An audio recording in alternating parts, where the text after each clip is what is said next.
Halo semuanya, selamat datang kembali di GK's Collection. Hari ini aku mau ngerakit model kit MGSD Wing Gundam Zero Endless Waltz atau disingkat EW.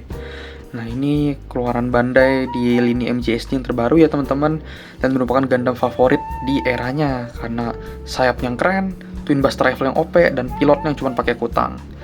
Oke, ini tampilan depannya ya teman-teman. Gambar si Wing Gundam Zero-nya keren banget nih teman-teman. Tampilan depannya sisi 1, sisi 2,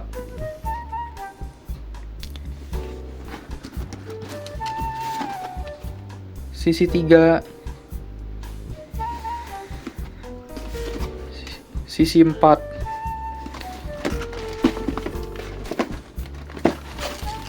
dan itu dia tadi gambar-gambar atau ilustrasi dari box artnya. Ini kebetulan yang aku tahu MGSD-nya belum masuk ke Indonesia ya, ataupun kalau masuk masih sedikit kayaknya ya. Ini aku belinya waktu lagi jalan-jalan di Kuala Lumpur soalnya teman-teman, dan di harga yang cenderung normal, yaitu kalau dirupiahin sekitar 600 ribuan, menjelang 700 ribu, sekitar 680-an. Oke, kita sekarang buka dulu ya, kita lihat berapa banyak runner-nya teman-teman. Let's go!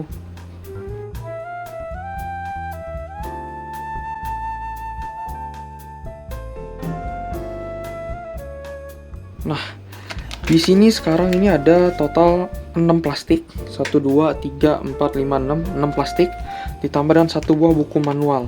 Untuk total runnernya sendiri ada 15 runner, dan di sini dari yang aku lihat di buku manualnya sih nggak ada dapat stiker ya teman-teman. Kita cuma dapat ini aja nih, water slide decalnya, tapi nggak ada stiker yang biasa punya. Selain itu di buku manual ini lumayan tebel, nggak kayak yang HG lagi, nih udah lumayan tebel. Dan di bagian tengahnya ini ada halaman khusus untuk proses transformasinya si Wing Gundam Zero.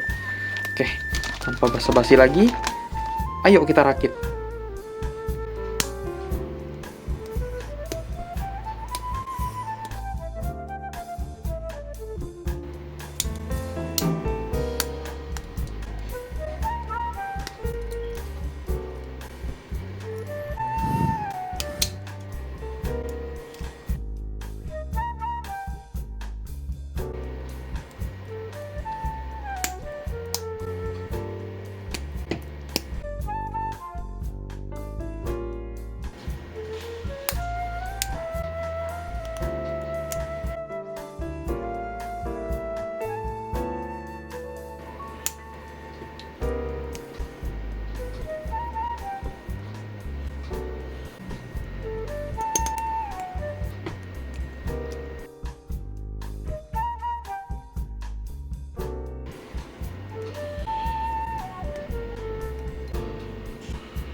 Nah, sekarang MGSD Wing Gundam Zero Endless Waltz-nya udah selesai teman-teman.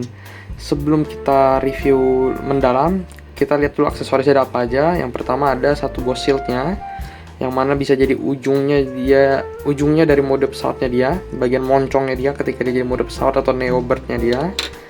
Sepasang twin buster rifle-nya tentunya, senjata ikoniknya dia nih. Sepasang efek beam saber, dan sepasang tangkai beam sabernya yang bisa disimpan di bagian sayapnya nih teman-teman, yang warna putih ini. Ini dua-duanya nih tangkai beam sabernya ya, tongkat beam sabernya. Oh ya, aku mau koreksi dulu. Di awal aku udah sebut kalau kita dapat water slide decal, tapi sebenarnya bukan water slide decal teman-teman. Decal ini decal biasa yang modelan stiker gitu. Nah, untuk proses perakitannya sendiri, nggak menemukan banyak kendala, tapi bukan berarti tanpa kendala sama sekali. Kendala yang aku temukan itu adalah di bagian dadanya. Pemasangan armor dadanya ini tuh cenderung keras dan kayak sedikit kurang akurat gitu kayaknya slotnya itu. Jadi perlu agak diakalin gitu untuk pemasangannya biar dia bisa masang armornya secara sempurna gitu. Kendala yang aku temukan cuma di bagian armornya aja sih. Selebihnya nggak ada kendala sama sekali sih perakitannya. Cuman mungkin ada beberapa part yang agak keras yang perlu agak ditekan gitu untuk masuknya. Tapi selebihnya nggak ada yang terlalu macam-macam. Dan selanjutnya untuk artikulasi. Untuk artikulasi di lehernya ini bisa dongak, bisa sedikit dongak, cuman kehalang vivinnya sama sayapnya. Kalau nggak kehalang nih dia bisa sedikit dongak. Nah, seperti ini, bisa dongak, bisa nunduk, dan bisa muter 360 derajat juga. Lalu untuk di bagian tangan normal, tangan ini bisa diputar 360 derajat.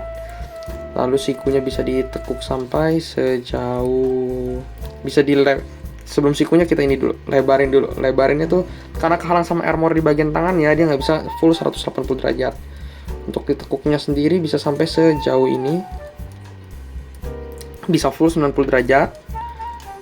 Nah ini pun juga di bagian tangannya bisa muter 360 derajat juga. Dan menariknya nggak cuma di bagian sini doang yang ada sendi untuk muter 360 derajat, tapi di lengan bawahnya pun juga ada sendi untuk muter 360 derajat lagi teman-teman. Selanjutnya untuk di bagian pinggang ini armornya semua bisa digerakin ya, bagian depan, kiri, kanannya, bahkan belakangnya pun bisa digerakin. Dan untuk proses transformasinya di bagian belakang ini bisa diturunin juga teman-teman armor belakangnya ini. Sebentar ya. Untuk keperluan proses transformasi, armor bagian pinggang yang di belakang ini bisa diturunin gini teman-teman, dan bagian kiri kanannya ini bisa dipindahkan ke belakang.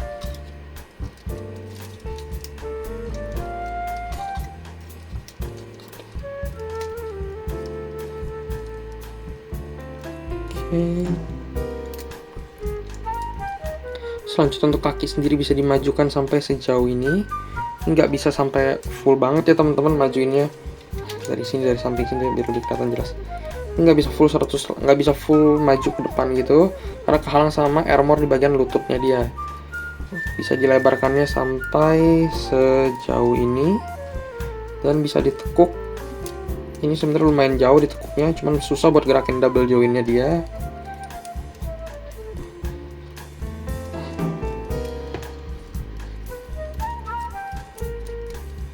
Bisa ditekuk sampai sejauh ini tuh, sayapnya menghalangi, maaf. Nah, bisa ditekuk sampai sejauh ini teman-teman. Di bagian kakinya ini ada 3 segmen, jadi di bagian belakang sendiri, di tengah sendiri, dan di depannya sendiri. Jadi bisa digerakin sampai kayak gini teman-teman. Oke. Lalu di bagian sayapnya tentu ada ini juga, ada artikulasi ya teman-teman. Yang paling luas itu di sayap utamanya ini, sepasang yang gede ini. Untuk sayap yang belakangnya sendiri, dia tuh cuma bisa samping kiri, samping kanan, dan naik turun ke bawah sini aja. Gak bisa terlalu yang macam-macam banget. Nah, selain itu, di sini tuh ada gimmick artikulasi yang agak unik. Kayak contohnya di bagian armor bahunya ini bisa dibuka juga dengan cara ditarik ke bawah. Terus ini, sebentar ya, agak keras. Yang ini deh, yang ini masih ketutup soalnya. Ini dengan ditarik ke bawah gini, nah yang ini bakal langsung loncat dan bisa dibuka kayak gini secara fullnya. Lalu di bagian bahunya ini ada yang hitam-hitam ini bisa dibuka, dan di dalamnya ini ada mesin cannon teman-teman. Ada kayak sejenis vulkannya dia gitu. Lalu di bagian sayapnya sendiri ini ada masing-masing bulu yang gede-gedenya ini ada artikulasinya sendiri-sendiri ya teman-teman. Dan ini bisa dibuka juga sampai sejauh ini. Ini bagian belakang juga bisa dibuka lagi. Yang mana kalau dibuka ini bagian birunya jadi kelihatan teman-teman. Untuk sayap yang kecilnya sendiri bisa dibuka seperti ini. Iya. Nah, bisa dibuka gini, yang mana kalau dibuka sayap-sayap yang bulu-bulu yang kecil ini jadi kelihatan ya teman-teman. Tapi kalau ditutup dia ya nggak kelihatan jadinya. Oke. Lalu di bagian dadanya sendiri juga bisa dibikin maju gini. Nah, bisa dibikin maju kayak gini. Dan di dalamnya ini ada maaf, aku majuin dulu ya zoomnya.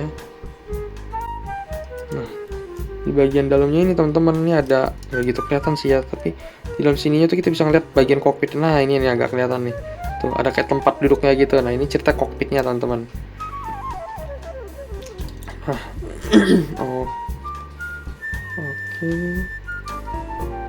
Nah selanjutnya aku akan ngebahas soal detail. Untuk detail sendiri ini menurutku cakep banget nih detailnya. Dia dari segi detail dalam bentuk panel lainnya ada banyak, detail tambahan berupa decal lagi, dan detail-detail kecil yang bisa kita buka kayak tadi seperti detail berupa kokpit, detail mesin sayapnya ini yang warna biru tadi. Ini banyak detail-detail kecil yang memanfaatkan artikulasi-artikulasi dia yang jauh lebih luas lagi dari SD pada umumnya atau bahkan dari high grade pada umumnya. Nah, untuk color separation atau pemisahan warna sendiri menurutku juga udah cakep banget nih. Karena selama aku ngerakit ini kita nggak perlu pakai stiker apapun juga. Ya ini paling stiker yang buat di sini kan ini untuk detail ya. Tapi kalau untuk stiker koreksi warna nggak ada sama sekali. Semuanya udah tanpa stiker, udah aman. Jadi nggak bakal lama buat pasang-pasangin stikernya kalau misal teman-teman nggak mau pasang untuk markingnya ini. Dan selanjutnya, dan lalu juga ini di bagian matanya pun juga ini, kalau ntar kelihatan nggak ya, nah ini di bagian matanya ini pun juga kelihatan kayak cerita mesin-mesin gitu karena dia pakai clear parts teman-teman warna hijaunya. Di sini pun juga sama, kelihatan kayak bagian mesinnya gitu ceritanya. Di sini di dadanya juga yang hijaunya ini. Nah kelihatan kayak bagian parts-parts mesinnya gitu. Dan untuk twin buster rifle-nya sendiri juga ini ada beberapa artikulasi ya teman-teman yang untuk tujuannya untuk digabungkan gitu. Jadi kalau di bagian twin buster rifle ini ada bagian yang bisa dibuka, yang kalau dibuka ini akan ada joinnya untuk digabungin ke twin buster rifle yang satunya lagi. Nah, sedangkan untuk di bagian perisainya ini ada sayap, ini ada bagian warna kuning yang bisa ditarik dan jadi sayap gini. Ini dia, ini ada mekanisme untuk membukanya langsung sekaligus dua ya teman-teman. Nah, jadi secara keseluruhan model kit MG SD Wing Gundam Zero and the Swords ini adalah model kit yang keren banget dengan ukuran yang sebenarnya SD tapi pada akhirnya rentang sayapnya lebar banget, jadi nggak kelihatan kayak SD banget lah.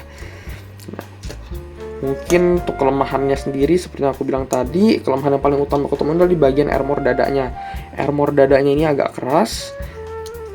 Aku nggak yakin juga sebenarnya karena apa, tapi kalau aku perhatiin sih karena dia kurang kayaknya lubangnya itu kurang longgar ya teman-teman. Jadi ketika dia mau dimasukkan gitu, dia harus digeser-geser sedikit gitu biar bisa masuk ngepas.